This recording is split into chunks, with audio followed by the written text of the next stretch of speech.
This is live from Rome. The city is under attack by a towering humanoid weapon, which suddenly appeared out of nowhere. The weapon appears to be attacking indiscriminately. The city is burning. It's unbelievable. It's like something from out of a movie. Oh, something shot out of it. It blew a building apart. It's simply incredible. The Eternal City is fast becoming a blazing ruin. This isn't a movie. This is real. This is reality.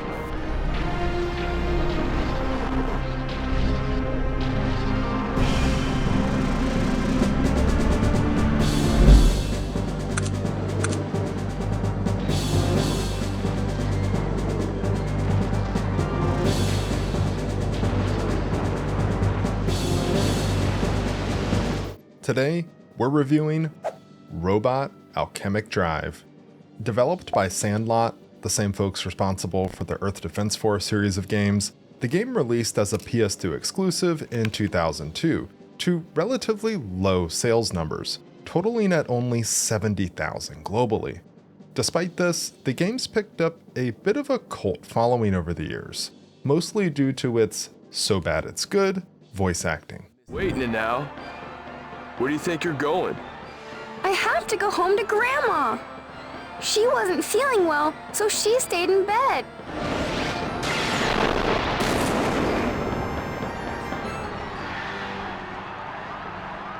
Grandma! Robots kill people. A robot killed Grandma. This robot's no different. Now, it's not like that. Eating properly? Yep, Honestly? I really am eating. This morning I had some soup. What kind of soup? What's in it? I dice bread, fry it in oil, then boil it in water.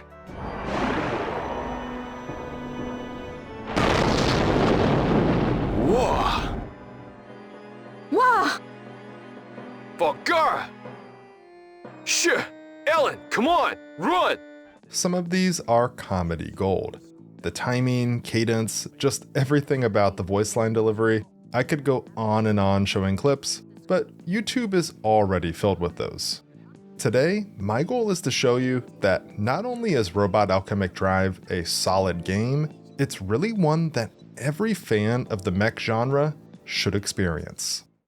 Before we get started, today's video is sponsored by FlexiSpot. And today, we're talking standing desks, specifically the FlexiSpot E7 Plus. Now, when it comes to standing desks, it's easy to do a quick search online and be overwhelmed with a seemingly endless number of options.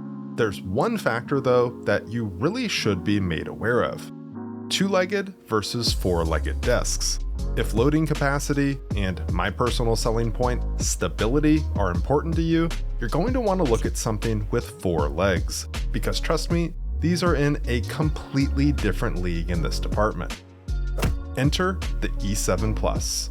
With a 540-pound static capacity, which is higher than the Uplift V2 by the way, this puppy can lift up to a height of 51.57 inches, making it the highest four-leg standing desk you can buy. When you factor in its 15-year warranty and 30-day risk-free return service, the desk really has a lot going for it. And when compared to other four-legged standing desks on the market, which are typically in the $1,000 to thousands of dollar range, the E7 Plus is budget-friendly. But enough talk, let's see this thing in action. Up first is the classic shake test. It doesn't matter if you're working or gaming, no one likes wobble. At its maximum height, the desk is surprisingly stable, and at my standard standing height of 43 inches, it's almost indiscernible from a normal desk. Even when raising or lowering, stability remains constant. No need to worry about moving your coffee or drink to adjust height. And as far as capacity goes, yeah, you'd have to really try hard to overload this thing. I loaded it up with some of the heaviest things I could find around my house, including what's already a part of my setup, and it was no issue whatsoever. Compared to the other options out there, the E7 Plus really delivers a budget-friendly choice with an experience that is almost identical to the pricier options. I swear I'm not BSing you when I say that even if FlexiSpot hadn't sponsored me, this is the desk that I would want. If you're interested, head on over to their website where you can use my code for $50 off. See links in the description below. Alright, back to the video. Immediately upon picking up the game, what stood out the most was the presentation. Specifically, the way the game handles viewing and controlling your giant mech, known as a Mega Knight. We'll dive deeper into the gameplay ramifications of this a bit later, but I want to specifically call this out early in the video because of just how unique it is. Instead of your typical third-person view, which is what I'm most familiar with in the mech games I've played, RAD ties your camera perspective to that of your player's character, almost like you were controlling a remote-controlled car. At first, this felt clunky, especially when it came to lining up punches or ranged attacks on opponents. But it's something that I eventually got used to and really began to appreciate because it gives this game a sense of scale like no other. Well, with the exception of Remote Control Dandy, which is the predecessor to this game. But it really makes the world feel so much more real. As you navigate it as your player character, you feel how tall its buildings are as you fly up to the top of them to try to get a vantage point. You see how densely clustered together parts of the city can be, and when you summon your Mega Knight, it really puts into perspective just how massive the machine is. When a single punch sends an enemy flying, crushing any buildings in its way, you feel and understand the power behind that attack. This is really a large reason why, now memes aside, the game stands out as it does. When you combine all this with fully destructible environments and the pretty impressive physics system that gets applied to mechs, i.e. ragdoll physics, you've got something that's kinda special. Sure, the graphics don't necessarily hold up incredibly well. This is what the game looks like at base resolution, by the way, but it's definitely serviceable, especially when upscaled. No! The bakery! That's where I work! Alright, before we get into gameplay, let's quickly cover story. We're going to keep it spoiler free because this one does contain some kinda big reveals as you move further into the game, but we'll cover the basics. Starting off, you choose between 3 playable characters. All are 17-year-old high school students, and it basically boils down to choosing between Gundam protagonist, love interest of Gundam protagonist, or edgy Gundam protagonist, which is the choice I went with. Regardless of who you choose though, you're still kinda the same person. The sole heir of the bankrupt Tsukioka family and the chairman of an organization known as the Civilization Preservation Foundation, a group created with the sole purpose of extending the existence of the human race. Which it's referenced multiple times throughout the story that the Tsukiokas are now flat broke, and the general consensus is that your character's father blew the fortune, running the family into the ground financially. While it is true that the money was all spent, it turns out that it was well spent. Alchemic Drive ignition. Pavel, prepare for launch.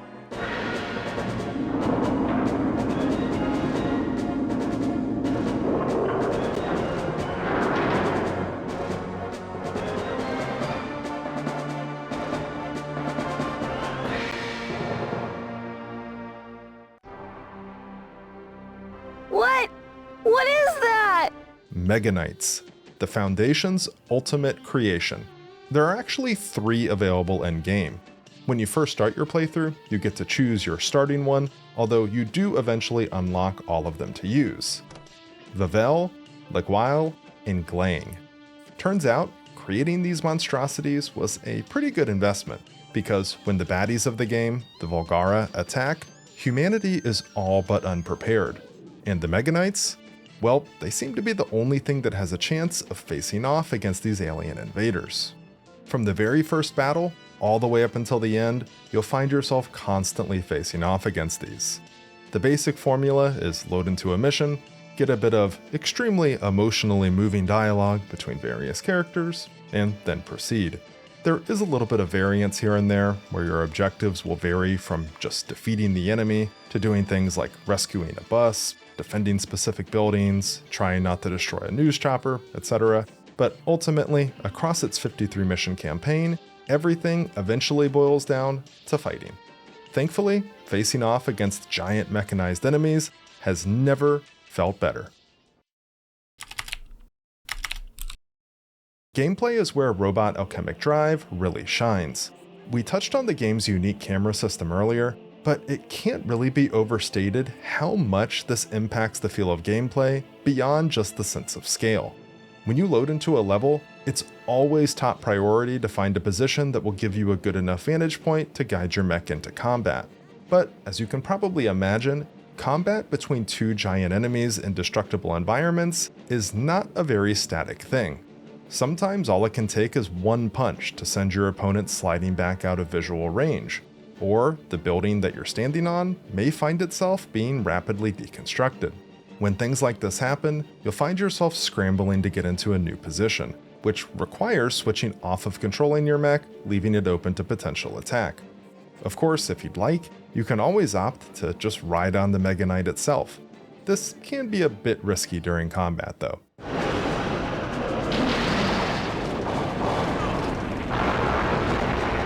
Sometimes though, it's almost a requirement to hitch a ride on your Mega Knight in order to quickly traverse levels. This is especially convenient with Leguile and Glang, which both feature the ability to transform into vehicles. But before we get too much further, we need to talk about controls. Much like the camera system, controlling your Mega Knight is also a one-of-a-kind experience. Instead of the analog stick, which is what I would say is the standard for movement in just about every game I've ever played, your mech is controlled with alternating presses of the left and right bumpers, which may sound insane at first, but it's actually really immersive and gives you quite precise control during gameplay. Each bumper controls a leg, left for left, right for right, so no matter your orientation, you always know exactly how your mech will move.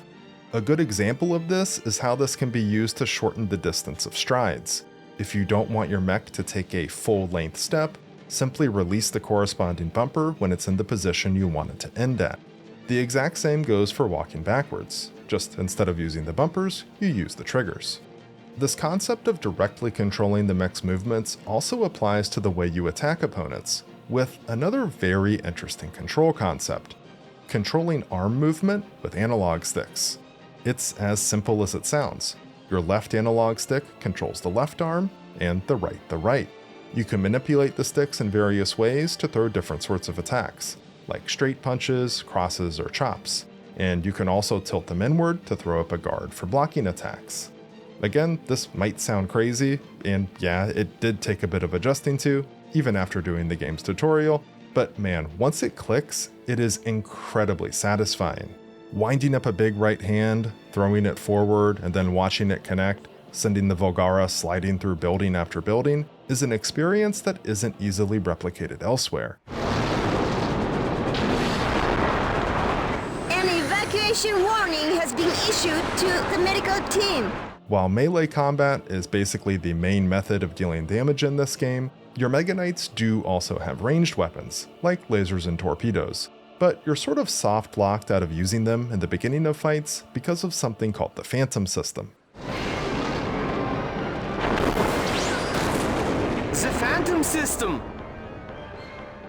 So long as that defense system exists, the Volgara cannot be beaten! Here's how it works. Until a Volgara is damaged enough, they instantly dodge any and all incoming ranged attacks. This wasn't a problem since I vastly preferred melee anyways, since lining up shots, depending on your camera angle, could be a tad tricky. But yeah, if you want to use ranged attacks, you have to damage them with melee first, which isn't really a problem because melee really does do a ton of damage. Now, in addition to your standard melee and ranged attacks, Mega Knights also have what are referred to as grand charge abilities. These are basically super attacks and come in a variety of forms, like ranged attacks or shooting your mech's fists at opponents. To do these, your energy levels, as seen here, have to reach a certain point. Doing things like performing ranged attacks or using your mech's secondary weapons, which can be accessed with L3 and R3, put a drain on this energy. So it's kind of up for you to decide if instead of using those, if you want to save the resource for bigger, flashier attacks. Personally, as I mentioned, I was a big fan of just smacking my opponents down with melee attacks, so most of the time I would keep my melee drill, which was Vavel's secondary melee weapon, equipped, but this is going to vary from player to player. But up until this point, we haven't really talked about the differences between the three Mega Knights available, so let's quickly break them down. Vevelle is the all-rounder and my personal pick, sporting decent overall speed, agility, and a balanced weapons loadout. While Vevelle can't transform, like our other two options, it does have the incredibly powerful option of going into Volcanic and later Genesis mode, which this is basically the Kaioken technique from Dragon Ball, but for mechs. In either of these modes, Vevelle's power is increased by several fold, but at a cost. You only have 3 minutes to finish the mission. If you fail to do so, you basically self-destruct and get a game over. Leguile is the lightest Mega Knight, packing the smallest ordnance load, but more than making up for it in raw speed. And while technically it does do less damage with its melee attacks, it doesn't seem to matter too much since it still has more than enough power to send Volgara flying when attacks land. What really makes this mech stand out though is its ability to transform into a flying fortress. By simply pressing square, you can, at any time, transform between flight and walker modes. And while flight mode isn't incredibly effective at dealing damage, it is super convenient for quickly traversing maps. Lastly, we have Glang, the slowest but also most heavily armed Mega Knight. Packed with weapons and incredibly slow, Glang is best described as a walking tank. Even though it sports the heaviest melee damage and most base armor, I honestly didn't find myself using it that much. While it can also turn into a vehicle, a ground-based one, I just didn't really see that much incentive to use this over Vevelle. If more mobility was needed in a particular level, it's clear to see why Leguile would be more beneficial, since it can literally fly over buildings or other obstacles in its way, so I found that if I was going to be restricted to the ground anyways, I might as well just use Vevelle. It's worth noting here too that Mega Knights don't exist statically in their vanilla states, and technically neither does your hero character. As you progress, post-mission, depending on how well you did at defending specific buildings, you get a payout of credits that can then be spent to upgrade either your Mega Knight or character in specific ways. I chose to prioritize upgrading my hero first, which provided things like better run speed and jumping ability, which is an absolute godsend when trying to run around and get to vantage points, but you can also unlock new attacks and heavier armor for your Mega Knights. It's pretty basic, but it is some level of customization nonetheless. So yeah, if you're into mech games, Robot Alchemic Drive is an absolute 100% recommend. It's easily one of, if not the most unique gameplay experiences out there that really delivers some incredibly satisfying impacts and destruction. And to balance it out, you get the pleasure of experiencing some of the best voice acting there is. Let me know your thoughts down below, and if you made it this far and are into retrospective content, be sure to hit that subscribe button because there's a lot more coming. Thanks for watching. Until next time. Yeah, I'd heard you found a new job. The owners appear to be decent people. Good for you. Yes. But I think the store's in trouble. A big supermarket opened nearby.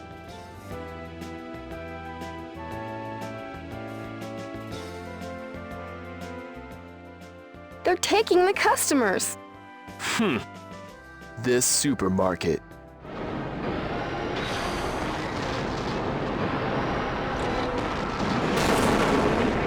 Oops. There goes a supermarket.